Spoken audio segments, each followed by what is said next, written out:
পাবনার চাটমোহরে সাপ আতঙ্কে বিদ্যালয়ে পাঠদান বন্ধ রয়েছে। অফিস ও ক্লাসরুম থেকে 2 দিনে 7টি বিষাধর সাপ উদ্ধার করে মারা হয়েছে। এই ঘটনায় অভিভাবকরা রয়েছে শঙ্কায়, ভয়ে তাদের সন্তানদের স্কুলে পাঠাচ্ছেন না।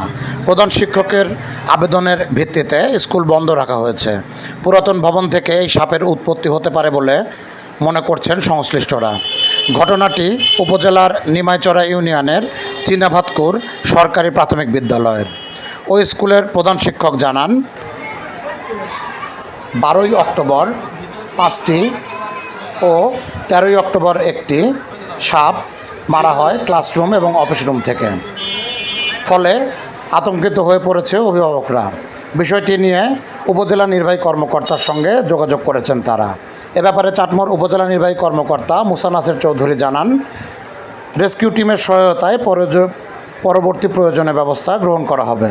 আতঙ্কিত না হয়ে ওই এলাকার সবাইকে সতর্ক থাকার আহ্বান জানান তিনি।